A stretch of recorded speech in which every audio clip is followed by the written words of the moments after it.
할렐루야. 우리는 박수로 찬양합시다. 할렐루야. 오늘 그리스도인의 사명이라는 주제로 말씀 나눌 때 그 은혜가 체험되길 주로 축원합니다. 6월달도 승리하시고 남은 인생 마지막 때 승리하실 주로 축원합니다. 우리를 왜 그리스도인이라고 그러는가? 바로 안디옥에서 비로소 그 말을 했는데, 예수를 그리스도로 믿기 때문에, 그리고 예수를 그리스도 믿는 과정에 환난이 오고 핍박이 와도 그 개의치 아니하고 계속 죽음이 와도 그리스도를 고백하고 따라가는 사람들을 오늘 사도행 11장 26절 다시 한번 합독합니다. 처음으로 안디옥에서 그리스도인 만남에 안디옥에 데리고 와서 둘이 교회에 1년간 모여 있어 큰 무리를 가르쳤고, 제자들이 안디옥에서 비로소 그리스도인이라 일컬음을 받게 되었더라. 저 이름은 굉장히 영광스러운 이름인 것입니다. 우리는 그리스도인이 되어야 되는 것입니다. 그 웨슬리 목사님이 꿈을 꿨는데 천국 가는 꿈을 꿨습니다. 천국문에 앞에 가니까 이제 천사장이 지키고 있었습니다. 그래서 물었답니다. 이 천국 안에는 이 루터교인들이 있습니까? 없다고 봅니다. 그럼 장로교인이 있습니까? 없다고 그러더랍니다. 그럼 침례교인이 있습니까? 그것도 없다고 합니다. 야, 감리교인인가 보다. 감리교인이냐 그러니까 감리교인도 없다고 그럽니다. 그럼 누가 있냐고 그러니까 그리스도인들만 있다고 그럽니다. 교파를 비하하는 게 아닙니다. 그분의 간증은 체험입니다. 예수를 그리스도로 믿으면 무슨 교파에 의해서 가는 게 아니라 예수를 그리스도로 믿고 따르면 구원받는구나. 유명한 전도자 아닙니까? 유명한 개혁자고 선교사 아니겠습니까? 전 세계를 나의 교구가 되려고 기도했던 놀라운 분의 간증인 것입니다. 우리는 그리스도인이 되어야 되는 것입니다. 이 그리스도인에게는 하나님이 지난주에 말씀드렸지만 만 가지 복을 주었지만 요약해서 7가지 복을 이야기했습니다. 구원의 복을 주시고 신분의 복을 주시고 임마누엘, 승리, 권세, 잘됨, 천국 복 주시지 않습니까? 이렇게 복을 주신 이유는 우리를 그 불행에서 저주에서 건져서 행복하게 하는 것은 근본 목적이었지만 하나님은 그것으로 끝나지 않습니다. 우리에게 사명을 주시기 위해서 하는 것입니다.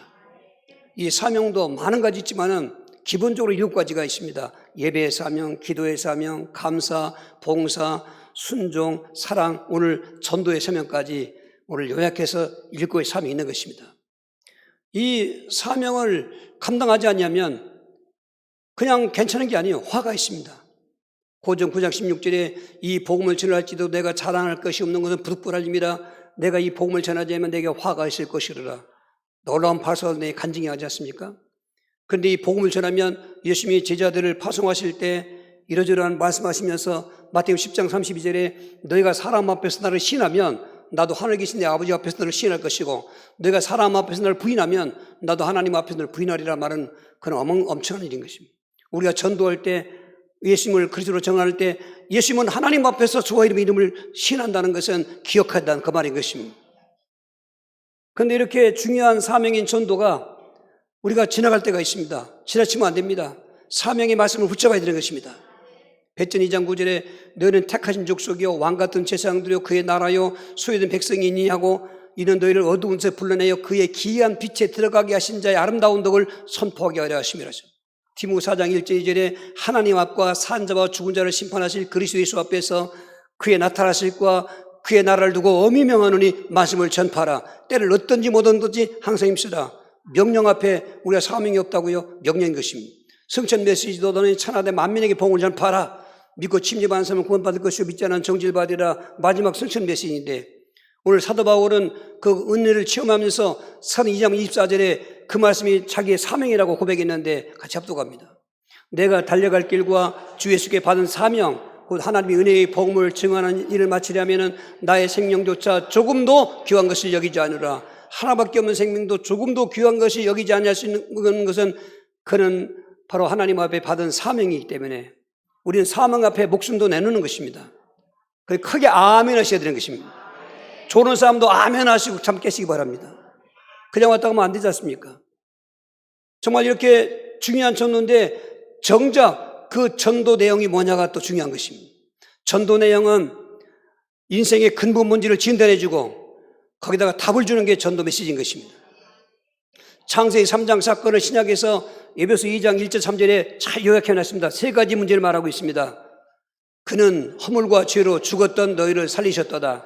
그때 너희는 그 가운데 생하여 이 세상 풍조를 따르고 공중의 권세한 자를 따랐으니 곧 지금 불순종의 아들 가운데 역사하는 영이라.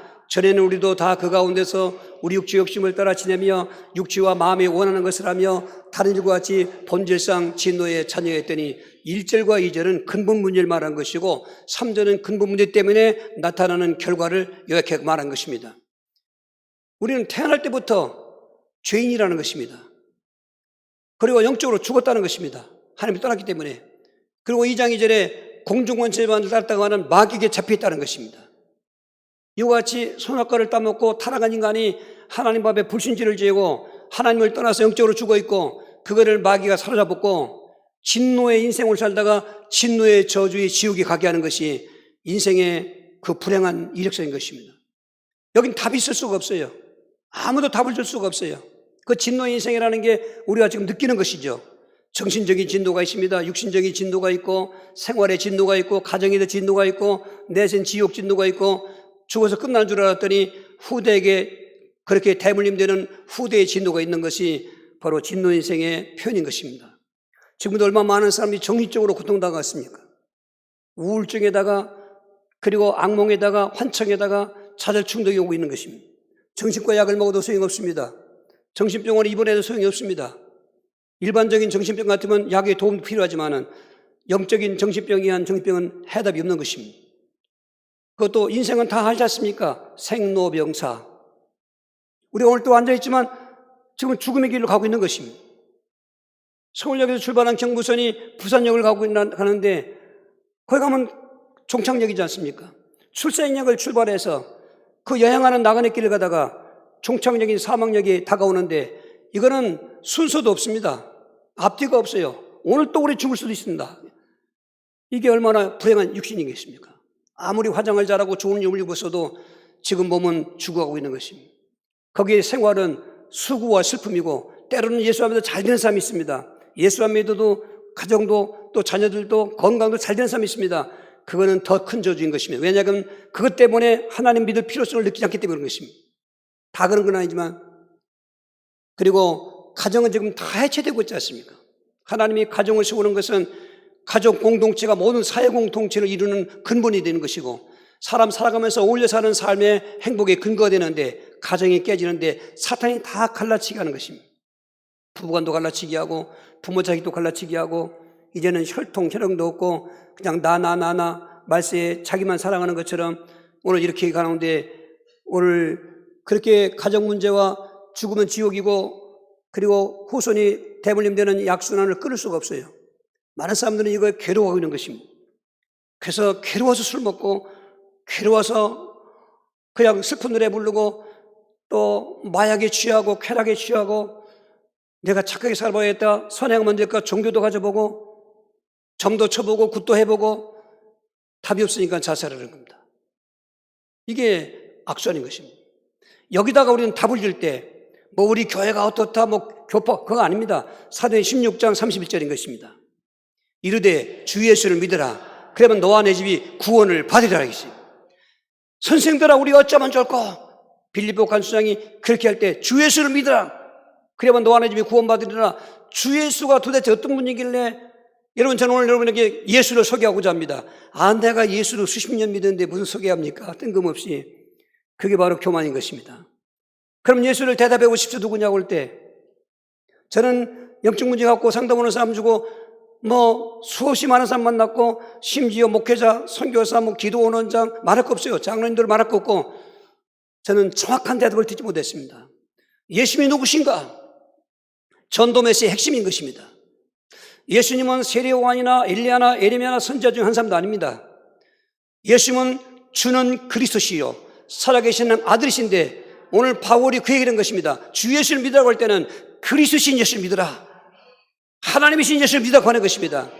여러분 그리스도를 알고 계십니까? 그러면 예수를 알고 있는 것입니다. 그리스도 모르는 사람은 예수 지금 희미하게 하는 것이요 종교성인 것입니다.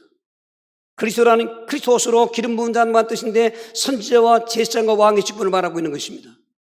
선지자는 하나님 떠난 자를 찾아오셔서 만날 수 있는 사역인 것입니다. 하나님 보좌를 부리시고 종이 형체를 입고 사람의 영으로 이 땅에 성취하는 것은 교도소에 있는 사람은 집에 못 가지만 집에 있는 사람이 면회 가는 것처럼 하나님이 찾아오신 것입니다. 수없이 많은 종교가 좋은 말도 하고 착한 말도 하지만 종교는 신을 만들고 찾아가는 행위고, 그리스도교회는 하나이신 예수님이 인간을 만나러 찾아오신 것입니다. 구분해야 됩니다. 절대로 기독교는 종교가 아닙니다. 종교로 접근하기 때문에 답이 없는 것입니다. 예수 믿어도. 근데 와보니까 이 죄가 있지 않습니까? 이 죄는 윤리적인 죄가 아니고 도덕적이 아닙니다. 그런지야 뭐 교도소 가고 범법행위는 벌 받으면 되지만은 인간의 원죄는 하나님을 불신하는 죄인 것입니다. 이 죄는 죄 없는 사람이 죽어야만 속죄받는 길밖에 없습니다.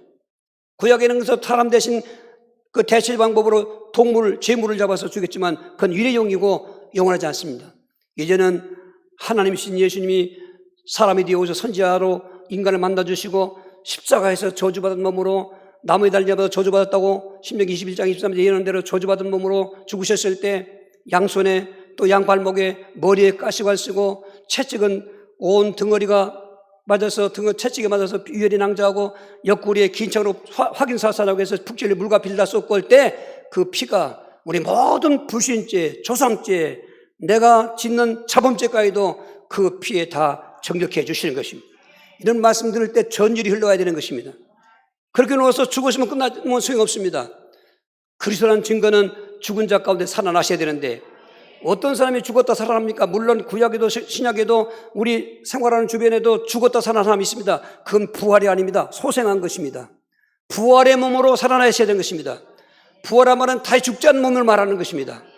소생하는 건 또 죽어야 될 몸이지, 인간에 죽었다 가끔 살아나는 사람이 있으면 그것은 소생하고 또 죽는 것이지만 예수님은 부활하신 것입니다. 부활하신 사건 때문에 성경은 말합니다. 하나님의 아들이 나타나신 것은 마귀의 멸을 하심이라. 우리와 같이 똑같이 혈과 육을 입고 죽어 정했지만은 죽음의 세력을 잡은 자 마귀를 멸하고 우리를 놓아주시기 위해서 살아나셔야 되는 것입니다. 이런 진한 복음을 들을 때 전율이 흘러가는 것입니다. 물론 갈급한 자에게. 오늘도 들어도 갈급한 자는 사람은 졸고 있습니다. 백날에서 액쳐도 소용없습니다. 그런데 갈급한 사람은 한 번만 들어도 또 들을 때 어떤 시간표가 있으면은 그 자신의 문제 해결되는 것입니다. 그 문제 해결되면 얼마나 기쁘겠습니까? 지금은 문제 가지고 상담 오는 사람도 많지만은 그러나 치유받은 것을 보고하기 위해서 전화도 가끔 옵니다. 여러 통 받고 있지만은 한번 좀 문자를 떼어달라고 했습니다. 한번 이거 같이 보실까요? 목사님 너무 감사드립니다. 목사님 설교 듣는 중에 우울증, 피곤증, 무기력증이 떠나갔습니다. 주님께 감사와 영광을 드립니다. 대전에 사는 정금입니다. 6월 7일 10시에 찾아뵙겠습니다. 목사님 사역을 위해 미약하지만 기도하겠습니다. 저분하고 대화를 먼저 해서 전화를 통화했습니다. 근데 그분이 간증하기를 설교를 듣고 있는데 마음이 쫙 막 기쁜 사이다처럼 쏘하는 그런 느낌이 오르더랍니다. 오랫동안 저는 그 우울증에 또 피곤증에 무기력증에 생활을 못하겠는데 그 은혜를 체험하니까 기뻤습니다. 할렐루야. 그분은 갈급했죠. 들어도 갈급하지 않으면 소용없습니다. 또 오늘 또 그리스도에게 또 한 해 그거 말합니다. 그런데 문제가 있어도 갈급하지 않은 것은 진짜 중병인 것입니다. 답이 없습니다. 우리는 하나님 앞에 갈급해야 됩니다. 예배드려 갈급해야 됩니다. 인생 살 동안 얼마나 은혜가 필요합니까?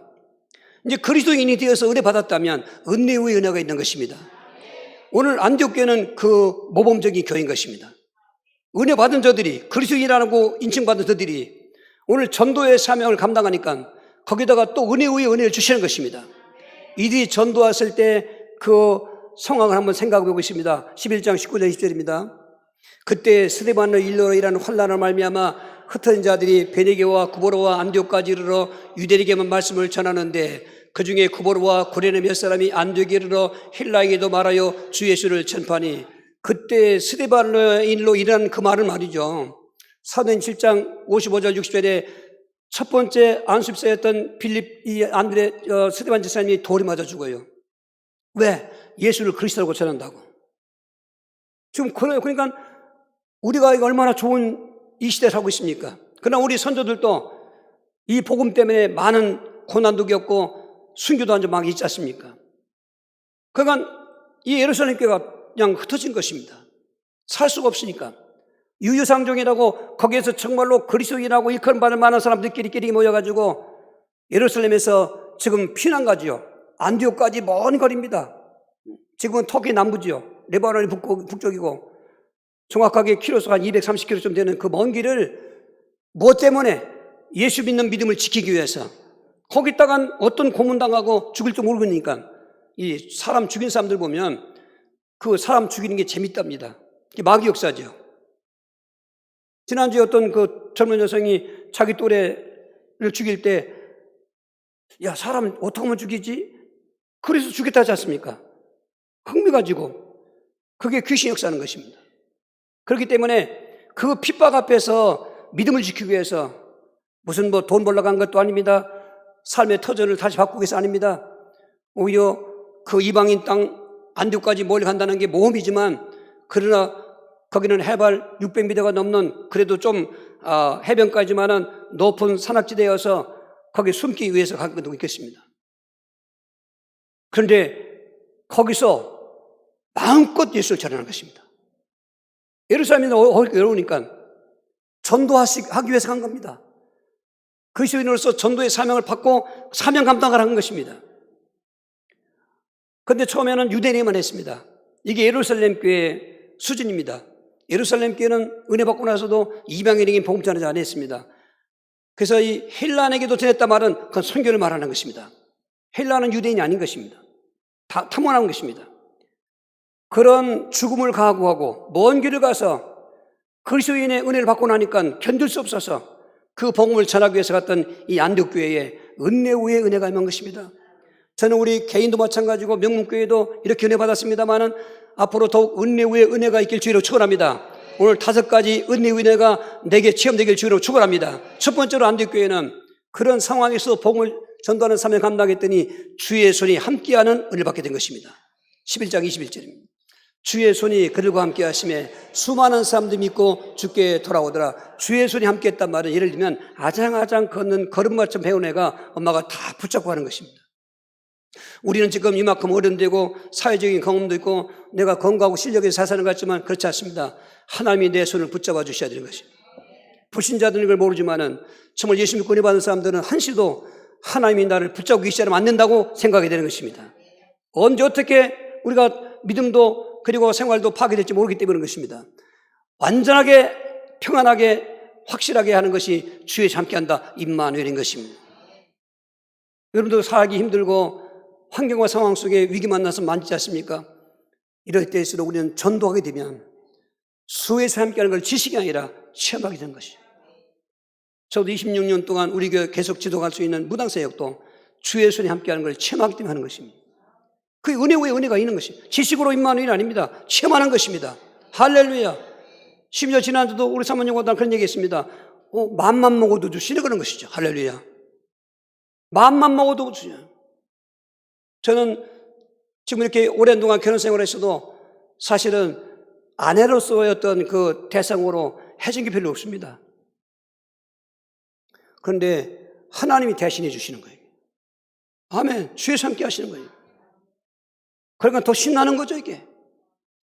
지금 왜 신앙이 갈등합니까? 왜 교회하는 게 힘듭니까? 임마누엘을 체험하지 못하는 거예요. 지식은 있는데, 머리는 믿는데 실제로 생활에 그런 역사가 없단 말이죠. 왜 그런가? 다른 이유도 있지만 그 중에 하나가 복음 전하지 않기 때문에 화가 있다 그 말인 것입니다. 그래서 그 안디옥교회가 큰 무리가 돌아왔다. 영접운동이 일어났다 그 말인 것입니다. 전도 왔더니 영접운동이 일어났다 그 말인 것입니다. 오늘 그런 주의 손에 함께하는 체험학기를 주의로 축원합니다. 두 번째로 안디옥교회는 그렇게 목숨 걸고 전도할 때 은혜가 충만했다는 그 은혜를 우리에게 소개하고 있는 것입니다. 11장 23절입니다. 그가 이르러 하나님의 은혜를 보고 기뻐하여 모든 사람에게 굳건한 마음으로 주와 함께 머물러 있으라 권하니. 자, 안디옥교회 저 소문이 예루살렘 교회에 들어갔습니다. 그 예루살렘 교회는 이 바나바를 보내본 것입니다. 도대체 안디옥에서 우리 형제들이 가서 교회를 세웠는데 그 교회가 그리스도인이라고 이렇게 별명을 들을 만큼 그렇게 그 소문이 난 교회가 가보라고 했을 때 바나바가 와보니까 아니, 더 은혜 받은 거, 이게. 저도 그런 거 가끔 체험합니다. 선교지 가서 체험하고 다른 교회 집회 가서 체험할 때 내가 강사가 되어서 은혜를 전하러 갔는데 오히려 그들 보고 내가 은혜를 받는 것입니다. 할렐루야. 이 바나바가 놀랐습니다. 사람들마다, 성도들마다 은혜가 보였다는 것입니다. 은혜는 눈에 보이는 게 아닙니다. 은혜는 영적인 것이기 때문에 안 보여요. 이 물체가 아닌 것입니다. 그러나 사람 속에 은혜가 있으면 그 사람에게 나타나는 표정은 바로 은혜가 나타나는 것입니다. 쉽게 얘기해서 기쁨이 넘치죠. 평안하죠. 너그럽죠. 할렐루야. 구원에 감격이 오죠. 생활에 염려가 있어도 하나님께 맡기죠. 여러분, 은혜 충만하면 걱정이 없어져요. 걱정이 해결돼서가 아니라 은혜가 충만하면 걱정이 걱정거리가 아니야. 하나님이 또 어떻게 역사하실까? 이렇게 가는 거예요, 이게. 이게 예수 믿는 매력입니다. 예수 믿는 성도들, 특별히 그리스도인들은 보이는 것에 좌우되는 게 아닙니다. 보이지 않는 하나님에 의해서 좌우되어야 되는 것입니다. 그런데 우리는 모든 것이 보이는 것이 기준 삼고 그게 잘못되면은 다 잊어버린 거하고 절망하는데 속는 것입니다. 다 안 됐어도 한 가지만 잘 되면 됩니다. 하나님과 함께 하면 되는 것입니다. 은혜만 있으면 되는 것입니다. 오히려 바나바가 은혜 받는 은혜가 충만한 모습이 안디옥교의 모습인데 오늘 명문교의 모습이 되고 또 이렇게 방송이 더 중요한 걸 깨달았습니다. 이 시간에도 갈급한 자는 방송 듣다가도 자꾸 문제 해결되는 것입니다. 방송 듣다가도 불치미도 떠나가게 하시고 방송 듣다가 귀신이 결박도 가시고 저는 그런 보고 지난주도 몇 번이나 들었습니다. 이게 우리끼리 하는 것 같지만은 성령은 시공간을 초월하고 있는 것입니다. 이게 얼마나 좋은 세대냐. 이 방송 전파를 통해서 여러분 미전도 정도까지도 그곳에 선교사가 있다가 또 기계 말씀 얼마나 들을 수 있는 것입니다. 이럴 때 공유하는 축복이 정작 강단 메시지부터 놓치면 우리가 얼마나 억울한 것입니다. 오늘 그 심령마다 은혜가 넘치고 살아있는 하나님의 역사가 체험되길 주로 축원합니다. 10번째로 안디옥교회는 그러니까 사람들이 큰 무리로 부흥이 됐던 은혜를 받은 것입니다. 오늘 26절입니다. 만남에 안디옥에 데리고 와서 둘이 교회에 1년간 모여서 큰 무리를 가르쳤고 제자들이 안디옥에서 비로소 그리스도인이라 일컬음을 받게 되었더라. 저기 제자들이란 말이 중요합니다. 지금 부흥하면 큰 무리하면 많은 사람들 모인 걸 생각하는데 뭐 그렇죠. 그걸 양적 부흥이라는 겁니다. 양적으로 많아야 됩니다. 그러나 중요한 것은 그 양적 많은 거 중요하지만 그 많은 양적인 성도들이 제자가 되어야 되는 것입니다. 그리스도인이 되어야 되는 것입니다. 그리스도인하고 교회는 달라요. 교회는 그냥 다니는 사람이죠. 그리스도인은 장벽이 와도 다니는 거예요. 환난이 와도 다니는 거예요. 저 믿는다 그 말이죠. 죽음이 와도 믿는 거예요, 이게. 그래서 별명하여 크리스티아노스라고 하는 그 별명이 붙여진 것입니다. 저 사람들은 어쩔 수 없는 사람이야. 우리가 어떻게 감당할 수 없는 사람이야. 저 사람들은 핍박을 해도 그리고 가난해도 죽어도 예수를 그리스도라고 믿고 죽는 사람들이야. 그런 말인 것입니다. 오늘 그거를 하나님이 요구하시는 시대인 것입니다. 교회도 많습니다. 성도들도 많습니다. 몇만 명 숫자 자랑하는 사람 많습니다. 그중에 그리스도인. 안디옥교회는 양적으로 숫자로도 큰 무리였지만은 특별히 제자들 그리스도인. 저는 소망이 그겁니다. 저 개인적인 소망은 내가 끝까지 믿음 지키고 전도자의 삶으로 사는 것이고 명문교회도 그냥 숫자가 아닌 제자들의 숫자. 그 제자와 전도와 세계복음화 교회의 꿈인 것입니다. 정체성의 꿈인 것입니다. 지역을 민족을 세계를 보고하는 것입니다. 안디옥교회가 그게 본보기 교회인 것입니다. 할렐루야. 교회가 주의 손에 맺게 하시고 은혜가 충만하고 그리고 큰 무리가 온다는 것은 순서적이죠. 그렇게 올라갈 수밖에 없는 것입니다. 그렇게 올라가다 보니까 이제 생활의 문제도 그동안에 얼마나 기근 또 가난 특별히 먼 땅에서 왔기 때문에 삶의 턴도 없는 그들에게 하나님은 오히려 안디옥교회에게 재물의 복을 부조할 수 있는 은혜를 주신 것입니다. 11장 29절 30절입니다. 제자들이 각각 그 힘대로 유대에 사는 형제들에게 부조를 보내기로 작정하고 이를 실행하여 바나바와 사울의 손으로 장로들에게 보내니라 했습니다. 보세요. 삶의 터전도 없이 갔던 사람들이 저 때는 아가보의 그 예언대로 선지자 아가보가 예루살렘에서 안디옥에 내려왔어요. 와서 안디옥교회를 보고 예언하는 것입니다. 큰 흉년이 다가온다. 큰 흉년이 다가온다 예언했어요. 그래서 로마 황제 클레오드 때 그게 이루어졌다는 건데, 그때 이제 안디옥교회가 전 세계적으로 기니까. 그런데 보세요. 예루살렘 교회에 부조를 보냈다고 하는 것은 자기들은 생활하고 있는 걸 얘기하고 있지 않습니까? 자기들이 굶는데 누구에게 부조를 할 수 있습니까? 여러분, 가정도 그렇고 교회도 그렇고 우린 부조할 수 있는 가정과 교회가 되어야 되는 것입니다. 지난 6월 1일 날 2020 선교지 선교연정 프로젝트 32번째 멕시코의 국제신학교 착공했습니다. 3년 가까이 되는 코로나 시대 때 지난 수요일 날 연합예배로 이제 우리가 모여드렸는데, 그 교단은 충청 지역에서는 제일 크죠. 근데 3년 지나가는 동안 교인이 한 14만 정도인데 3만 명이 줄었고, 그리고 주일학교가 그래도 반반은 됐었는데 70% 넘는 교회가 주일학교가 없고, 그게 그 교단만 그런 게 아니에요. 한국교회 전체적인 현상이었어요. 근데 우리는 그 코로나 시간에도 줄지 않았습니다. 오히려 늘었습니다. 그리고 재정도 줄지 않았습니다. 늘었습니다. 부조 보낸다는 것은 여러분, 보내는 것이 문제가 아니라 하나님이 복을 주었다는 증거인 것입니다. 지금 시대적인 상황이 다 부정적입니다. 국제적인 것도 그렇고 우리 국내적도 그렇고, 지금 15가를 연속이어서 증거 이런 게 있었는데 무역이 적자고, 무역이 적자니까 그 중소기업이나 협력업체들이 줄도산하고 건축경기 다 어렵습니다. 그러나 우리는 이럴 때 하나님을 바라보는 것입니다. 하나님이 도와주시면, 하나님이 역사하시면, 그럼 하나님이 안 도와주시나? 역사 안 나? 도와주실 수 있는 짓을 해야 한다 그 말인 것입니다. 그러면 그리스도인이 되시면 사명의 삶을 살아 그 말인 것입니다. 사명의 삶은 게을르고 안 살면서 왜 안 도와주냐고, 그거는 자기 잘못인 것입니다. 안디옥교회는 저는 전 세계 기근 속에 재물의 복을 받게 되어서 보조를 한 것이 오늘 우리 가정에도, 여러분 사업장에도, 교회에도 있어야 될 줄로 축원합니다. 여기서 끝나지 않습니다. 저는 전도자의 삶의 결국은요, 디모데후서 4장 7절 8절에 보기 있는 것입니다. 나는 선한 싸움을 싸우고 나의 달렸기를 마치고 믿음을 지켰으니 이제 후로는 나를 위하여 의의 면류관이 예비되었으므로 죽어도 의로우신 재판장이 그날에 내게 줄 것이며 내게만 아니라 주의 나타나심을 사모하는 모든 자에게도니라. 저 말씀의 간증자가 안디옥교회 출신입니다. 안디옥교회에서 파송받은 유명한 전도자여 선교사인 바울 사도의 간증인 것입니다. 이렇게 그리스도인이 되는 건 참 축복이고 그 은혜 받은 게 축복인데, 여기서 머물지 않고 사명을 깨달아서 사명 감당하게 되면은 그게 결국은 뭐냐면 믿음을 지키는 것입니다. 여러분, 믿음도 공격당하고 있습니다.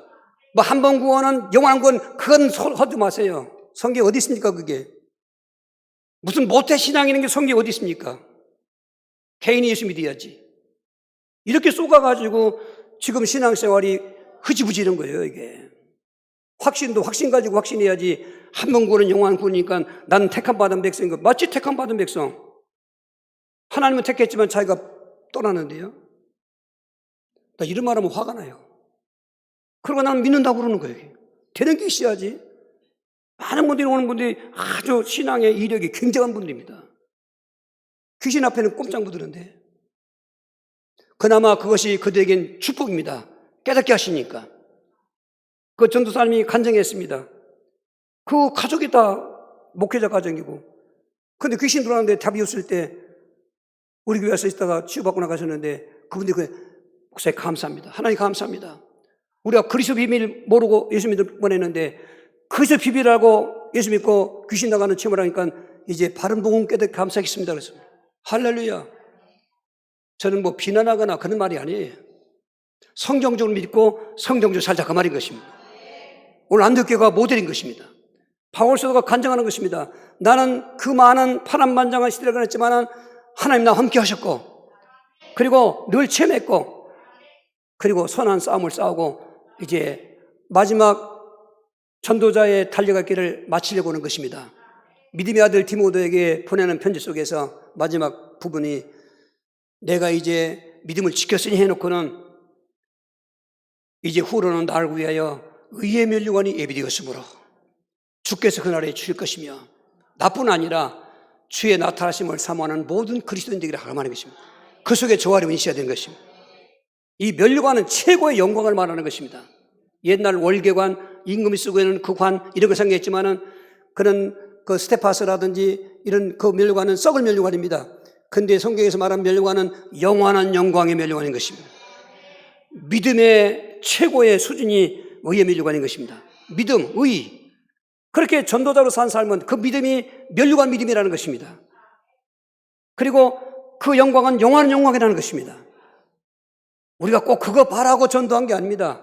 그거는 주시는 결론의 축복이고 하나님 나를 구원하셨기 때문에, 나를 그리스도인 만들어줬기 때문에, 그리스도인 만들어준 자에게 복음을 전하라고 하지 힘 있는 사람에게, 돈 많은 사람에게 복음 전한 적이 없습니다. 그래서 오늘 우리는 이 마지막 때, 이 혼란한 때 정말 다시 한번 내 믿음을 점검해 보면서 이러다가 그냥 살다가 나도 모르게 끼어들어가서 망할 수 있다 이 말이죠. 오늘 내 믿음의 정체성을 발견하라 그 말입니다. 그래서 오늘 만약에 잠자는 사람은 깨어나야 되고, 병든 사람은 고침받아야 되고, 갈등하는 사람은 확신 가져야 되고, 그래서 이 환난 때 승리해야 되지 그냥 이름만 가지고 명칭만 받아가지고 소용없습니다. 오늘 그리스도인 맞습니까? 그럼 사명을 확신해야 됩니다. 어떻게 하면 이러한 그리스도인으로서의 그 사명을 감당하고 성공할 수 있을까? 큰 틀을 해답은 사도행 1장 8절입니다. 오직 성령이 너희에게 마시면 너희가 권능을 받고 예루살렘과 온 유대와 사마리아와 땅끝까지 이르러 내 증인이 되리라 하시니라. 이게 승천 메시지인데, 우리 예수님을 믿게 된 것도 성령님의 감동이시고, 믿음 생활을 할 수 있는 것도 성령님의 감동이시고, 이 복음을 전하는 것도 성령의 감동이셔야 돼요. 배워서 되는 게 아니고 대물림 되는 게 아니에요. 귀신은 대물림이지만 절대로 성령이나 믿음은 대물림이 안 되는 것입니다. 복음을 들어야 되는 것입니다. 들을 때 갈급한 자는 깨닫게 되는 것입니다. 듣고도 갈급하지 않은 사람은 다 지나가고 마는 것입니다. 그냥 소리를 듣고 맙니다. 거기에 그 레마의 은혜를 체험하지 못하는 것입니다. 그런데 갈급한 사람은 지금도 체험하게 되는 것입니다. 일단 우리는 성령 충만 받아야 됩니다. 성령 충만 받으면 그 상태 가지고 생활전도가 되어지는 것입니다. 사도행 2장 46절 47절입니다. 날마다 마음을 갖춰 성전 예배를 힘쓰고 집에서 떡을 떼며 기쁨과 순전한 마음 음식을 먹고 하나님을 찬미하며 또 온 백성의 칭송을 받으니 주께서 구원받는 사람을 날마다 더하게 하시니라. 초대교회 때 처음으로 주와 그리스도가 되게 하셨다는 그 복음 들을 때 한 3,000명의 가슴을 치면서 형제들아 우리가 짝을 올 때 그 복음 전하가 너희가 각각 예수 그리스도 이름으로 회개하고 그리고 세례를 받고 죄사함을 받으라. 성령을 선물로 받으려 했단 말이죠. 그래 3,000명이 회개하고 성령 받고 교회가 이루어졌습니다.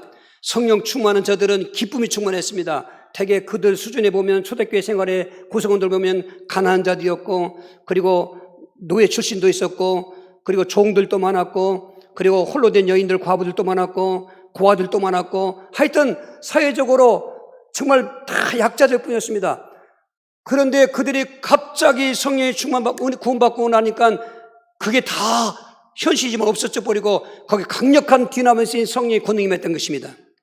6.25 때 그 공산주의에 쳐들어왔을 때 그냥 몇 개월 만에 뭐 단기간에 빨갱이라고 하는 사상으로 그게 퍼져갔던 이유는 그동안 오랫동안 가진 자에게 눌려있던 이 노동자 계급, 하층 계급들이 공산주의 사상은 평등 사상이라고 하니까 야, 우리 그냥 거쳐먹고 가서 하는 사상에 그거 반등으로 공산주의 운동이 볼셰비키 운동도 1917년 그 레닌과 스탈린일 때 레닌그라드에서 있었을 때 그 러시아 재정의 그런 부패와 가진 자들의 폭경 앞에 그 국민들이 압제당했을 때 사상이 이렇게 만들어 놓은 거죠. 근데 공산주의 사상이 바로 사도행 2장 42절에 근거했다는 거 아십니까?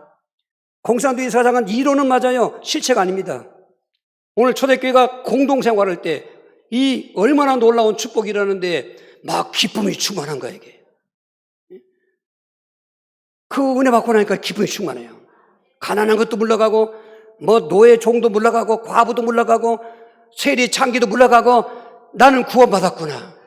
나 하나님 자녀구나, 이게. 천국이 나 앞에 있구나, 이게. 할렐루야. 그러니까 사람들이 그런 기쁨 가지고 날마다 마음을 성전에 힘썼는데 믿음 생활했죠.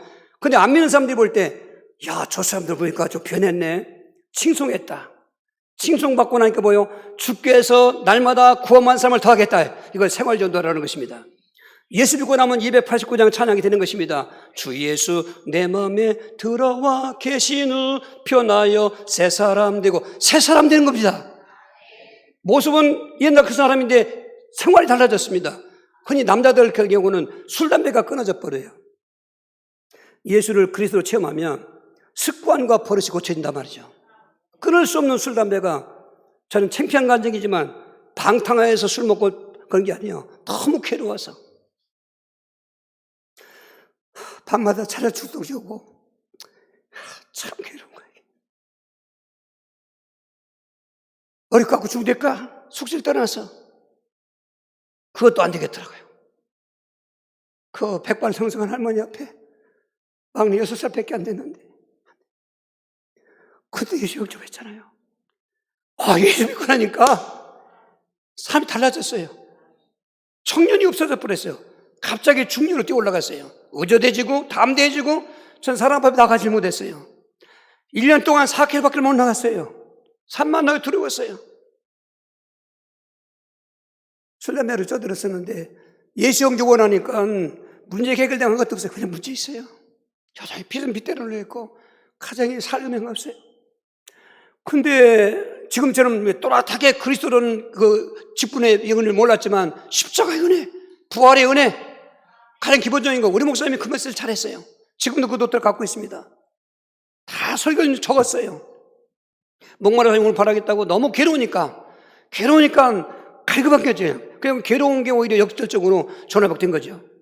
오늘 문제도 없고 예수 믿어도 다 잘 되는 사람은 다 그런 건 아니지만은 갈급함이 부족해요. 그리고 시간만 되면 빨리 나가서 어디 갈 생각하고, 이건 예배는 요식행위고 안 믿으면 지옥 갈 테니까 어쩔 수 없게 불안해서 오고, 그리고 딴 데 가서 지금 마음은 딴 데 가 있는 사람 많습니다. 그런 사람에게는 그리스도의 은혜가 체험되지 않습니다. 그냥 종교 생활, 웃기는 얘기, 그런 얘기 하하호하고 할렐루야하고 나머지 빈 껍데기, 그런 지금 시대로 가고 있는 우리가. 복음은 그렇게 흔하지 않습니다. 진주는 개나 돼지에게 필요 없습니다. 오늘 복음 대신 진주인 그리스도, 갈급한 자에게 갈급하게 역사하게 되어진 것입니다. 그러니까 술, 담배가 나는 너무나 이제 술 먹고 취소하니까 하루에 담배 3갑 피잖아요. 그게 좋은 담배입니까? 파랑새, 진달래, 아니면 그것도 없으면은, 꽁초 지어가지고 엮어가지고 먹기도 하고, 술을 지구원 못 가도 안고 간다는 말은 짐으로 지구원 묶어서 못 가는데 안고 간다면 배로 그만큼 먹는다 그 말인 거죠. 완전히 폐인됐어요. 근데 2개월 만에 술, 담배가 끊어졌어요. 지금 더러운 술이구나, 이게. 냄새도 지독하고, 담배 피는 사람, 같이 사는 사람 불쌍한 거예요. 너 이제 흡수되니까 괜찮지만, 그 성령이 임하고 역사하니까 담배가 그렇게 더럽더라고요. 그 담배 연기가 귀신 연기입니다. 이 향 피고 담배 피는 게 귀신이 거기에 통로가 되는 거예요, 이게. 향불이 그냥 제사할 때 향이 아니에요. 귀신이 그 연기 타고 다니는 거예요, 이게. 보이지 않는 귀신이. 그걸 나중에 알았죠. 찾아 죽는 게 없어졌어요. 술, 담배가 끊어지니까 완전히 생활, 그 모든 게 바꿔졌어요. 그전에는 무기력하게 밤새 그렇게 하다가 아침도 낮에도 그냥, 이게 완전히, 근데 일찍 일어나지고, 규모가 또, 원래 규모는 그렇지만은, 사람들이, 난 처음에 전도 못했어요. 창피해서. 언제적 분들이 예수 믿어서 그러거든요. 제가 뭐라면 언제적 분도 예수 믿었어. 왜? 예수 믿기 전에 그렇게 내가 반대했고, 핍박하던 사람이고. 말을 못했어요. 내 생활을 이렇게 옆에도 다 친구들이고 동네 사람들이니까, 이상하다. 종원이가 변했네. 70%가 복음자를 살려요. 전도는 되어지는 거예요. 내가 하는 게 아니에요. 내가 하는 것은 그리스도인의 은혜를 누리며 그 성령 충만 받는 거예요. 난 명목게 이렇게 바꿔졌으면 좋겠어요. 수십 년 믿어도 성질도 하나 안 바뀌어지고 성질 없어지진 않아요. 적어도 생활 습관은 바꿔줘야 돼요. 거짓말하는 사람, 이간질하는 사람, 그리고 자꾸 불평불만하는 사람, 은혜 받으면 그게 없어져야 됩니다. 교회는 법이 필요 없어요.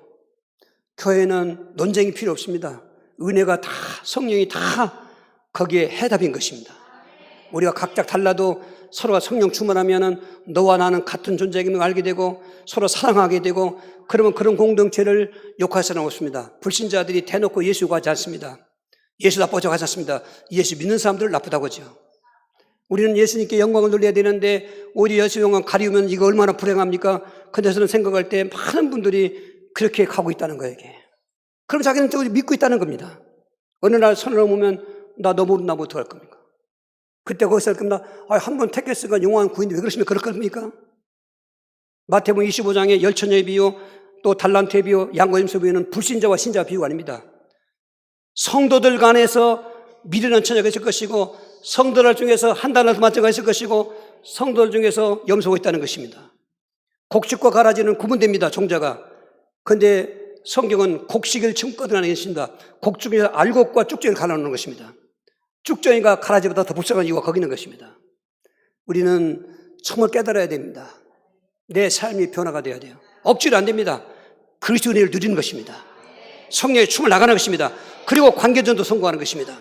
요한복음 4장 28절 30절입니다. 여자가 물동이를 버려두고 동네로 들어가서 사람들에게 이르되 내가 행한 모든 일을 내게 말할 사람을 와서 보라. 이는 그리스도가 아니냐니 그들이 동네에서 나와 예수께로 오더라. 그래서 생활 속에서 말 안 해도 아는 사람 또 가족들 친인척들은 예수 믿는 그 믿음의 마음을 갖길 때 있습니다. 그리고 칭송만 하면 안 돼요. 그들도 예수님께 오는 사람이 있습니다. 이제는 내가 좀 나가는 것입니다. 그만 아니라 이건 다 연결된 겁니다. 그 안드레가 예수를 체험하고 나서 형 시몬에게, 빌립이 예수님을 그리스도로 체험하고 친구 나다나엘에게, 요거를 요한복음 4장 저 여자는 수가성 여인은 가정사가 참 그렇습니다. 지금 남편이 5이 있는데 그것도 아니고 이제는 6번째 사는 남편도 헤어져야 될 그런 가정사는 영적 문제가 있는 것이죠. 그러다 대낮에 사람 만나기 위해서 대낮에 물길로 왔다가 예수 만났는데 그분을 그 자리에서 그리스도를 깨달은 것입니다. 얼마나 충격이 컸나, 성령의 감동이었나. 물동이 내던져 버리고 만나기 있어서 외면하고 피해 다니는 사람이 그 동네 사람이 들어가서 와보라. 내 삶을 말한 저 사람은 그리스도가 아니냐 이렇게. 동네 사람들이 머뭇머하죠. 왜? 그 사람의 생활을 보면은 별거 안 했으니까. 얼마나 확실하게 와보라니까. 저들이 긴가민가 와봤다가 예수 만나서 사마리아에, 유대인들은 사마리아 땅 밥도 왔는데 사마리아의 교회가 세워진 것입니다. 관계전도 말하는 것입니다. 내 주변에 관계 많지 않습니까? 맨날 밥이나 같이 먹고 그래 대화 안 하는 그런 친구 끝나면 악한 친구입니다. 가족관계, 부부관계 마찬가지고 이웃관계 마찬가지입니다. 우리는 이 시대에 이 복음전을 사명 가지고 느껴지면은 모든 관계를 전도 대상에서 삼고, 그래서 천안 성시운동본부에서는 전반기 6월 10날 온 교회가 천안시에 동시다발적으로 오후 2시에 토요일날 4시까지 모이자. 우리 교회는 천안역을 지정을 다 지역을 따로 있습니다. 섞어지지 않기 위해서. 가까운 교회 가까운지 가지만 우리는 천안전도 하고 있기 때문에 그동안은 서부 쪽에 있는데 동쪽 가려고 합니다. 그래서 이번 주에 가서 사전 탐방하려고 합니다. 동쪽에 어떻게 하다가 가면 보는 거예요. 천안역 가면 천안의 중심 아니겠습니까? 우리가 거기서 외치는 것입니다. 예수가 그리스도로 외치는 것입니다. 이게 하나 잘한 걸 끝도 없고 우월감은 없어요. 당연한 것입니다. 관계 전도할 때 예비된 사람은 영접하게 되는 것입니다. 그리고 세 번째로는 바로 영접 전도가 되어야 된다고 말하는 것입니다. 양육 전도. 21장 요한복음 17절. 세 번째 이르시되 요한의 아들 시몬아 내가 나를 사랑하나 하시니 주께 세 번째 내가 나를 사랑하나 하심으로 베드로가 근심하여 이르되 주님 모든 것을 아시오매 내가 주님을 사랑하는 줄을 주님께서 아시나이다. 예수께서 내 양을 먹이라. 여러분 예수님 사랑하십니까?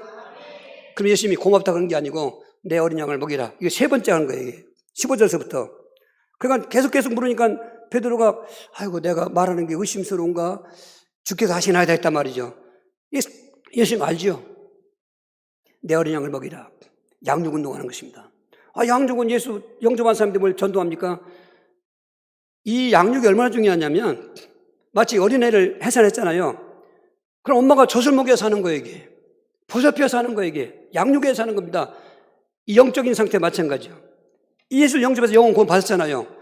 그럼 이 영적 상태에 처음 예수 믿는 사람들은 아주 부모 같은 사람이 옆에 있어서 잘 말씀을 먹여주고 이건 이렇고 저건 저렇고 알려줘야 된다고 말이죠. 그러면서 그 양육하는 기간 동안에 우리 12주 하고 있는데 그 사람 옆에 전도 대상자가 있다 그 말인 것입니다. 이게 성경적인 전도 방법인 것입니다. 가장 중요한 생활 전도가 되어지는 것이고 관계 전도 되는 것이고 그 영접한 사람 가지고 양육하다 보면 거기에 또 전도문이 열리는 것입니다. 그럴 때 그냥 이벤트 행사로 끝나는 것이 아닙니다. 환난 당할 때 그만두고 하는 것이 아닙니다. 지속하는 것입니다. 일심 지속 전도가 된다는 것입니다.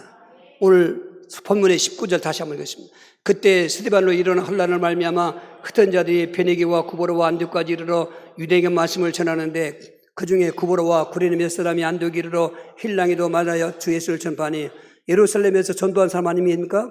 그러나 지금 죽게 되니까 안디옥까지 왔지 않습니까? 야, 이제 여기는 핍박도 없으니까 그만두자 아니고 유대인에게도 전도했지만 힐라도 전도했다는 것은 상황과 관계없이 어떤 현장과 관계없이 저들은 여전히 예수가 그리스도라고 지속하고 있는 것입니다. 뭐든지 지속이 중요합니다. 이만큼 하고 끝나지 아닙니다. 지속하는 것입니다. 환난이 와도 지속하는 것이고 핍박이 와도 지속하는 것이고 세상 종말 때까지 복음은 전파되는 것입니다. 거기에 우리가 있어야 된다 그 말인 것입니다. 또 말씀드리지만 그런데 그렇게 전도하는 그 전도의 내용이 뭐냐? 사도행 5장 41절 42절인 것입니다. 사도들은 그 이름을 위하여 능력받는 일에 합당한 자로 여기심을 기뻐하면서 공의 앞을 떠나니라. 그들이 날마다 성전에 있든지 집에 있든지 예수는 그리스도라고 가르치기와 전도하기를 그치 않았다. 두 번째 해야 되는데 안 쓰는 거 약한 거죠. 예수를 그리스도라고 가르쳤다. 예수를 그리고 전파했다. 할렐루야. 그리스도가 전도의 메시지인 것입니다. 인생의 해답이기 때문에. 여러분 예수를 아십니까 할 때 이해합니다. 그리스도는 그래야 되는 것입니다. 그런 사람들이 전도하는 것입니다. 그런 전도가 전도인 것입니다. 우리 교회 나오세요. 전도상 지난번에 보니까 스타리아 3대를 현상금으로 걷다가 처음에 지금 9대가 현상금이야. 저 전도상 주는데 그거 좋다 나쁘다 그 말이 아니라 그것 때문에 전도하는 게 아니에요. 전도는 사명이다. 그럼 이 전도의 성공의 주된 힘이 성령 충만인데 어떻게 성령 충만 받느냐? 결론입니다. 사도행 4장 31절. 빌기를 다음에 모든 것이 신동하더니 무리가 다 성령에 충만하여 담대히 하나님의 말씀을 전하니라. 제가 맞는 용어로는 333 영적 부흥도인 것입니다. 성경에 보니까 하루에 10번씩 정식 기도했습니다. 저도 저 정식 기도하고 있는 것입니다. 핍박받고 있을 때 못하겠다 그런 게 아니라 기도했습니다. 주여 이제도 우리의 위급함을 굽어오시옵고 정돌로 하여금 담대히 말씀을 전하게 해주시옵소서. 표적과께서 걸어온 적 예수의 이름으로 일어나게 하여 주시옵소서. 비일기를 다했더니 모인 곳이마다 진진하더니 진동하더니 모인 곳에 성령에다 충만하니까 담대히 말씀을 전했다는 것입니다. 우리 기도운동 성공해야 됩니다. 저들은 그리스도라는 말씀을 붙잡고 기도하고 있는 것입니다. 성경 66권 핵심은 예수가 그리스도라는 것입니다. 구약은 오실 그리스도, 신약은 오신 그리스도. 그 복음 말씀을 붙잡고 저들은 말씀 운동한 것입니다. 그리고 저들은 그런 상태에 전도 현장 갔더니 또 전도 현장에 성령 충만하겠다. 성령 충만한 자 현재이거든요. 3.3은 영적 부흥동을 소홀히 여기지 마십시오. 저건 제 간증이고 체험입니다. 정말 다른 때 기도 많이 하겠지만은 꼭 하루 10번씩 기도할 때는 성령 충만 기도하시는 것입니다. 그래서 성경 읽어도 3장 읽으라는 말을 안 합니다. 그건 기본이고 어떤 일 읽든 듣든지 그리스도를 깨달아서 그렇습니다. 그리고 만나는 사람 속에 생활 속에 내가 변화되니까 그렇게 생활이 변화되니까 한 3년 지나가니까 모든 슬픔과 그리고 절망의 상태가 없어져 버렸어요. 10배 복을 받았거든요. 할렐루야. 오늘 하나님 살아계십니다. 우리를 사랑하셔서 독생자까지 우리를 구원했습니다. 그런데 구원만 놓고도 가만히 있어 충고할 때 아닙니다. 너는 이제 사명자의 삶을 살아. 명목교회는 교인의 교회가 아니라 사명자의 교회. 오늘 그렇게 해달라고 주여서 기도하시겠어요? 주여, 주여, 주여, 살아계신 하나님, 지금도 역사하신 하나님, 우리를 그리스도인 되게 하시고 이처럼 전도의 사명을 주시면 감사합니다. 이제는 이 전도의 사명을 감당했던 안디옥교회처럼 주의 사람과 함께 하시고 은혜가 보이고 교회가 봉되고 재물 복의 복을 갖고 그리고 선한 싸움을 다 싸우고 이후에 면류관을 예비했던 그런 축복이 있는 것처럼 오늘 성령 충만하여 생활전도가 되어지고 관계전도가 되어지고 양육전도가 되어지고 일심 진심 전심 지속전도가 되어지고 메시지는 그리스도로 답주게 하였을 때 성령으로 역사 충만케 하여 주시옵소서. 예수 그리스도의 이름으로 기도하옵나이다. 아멘.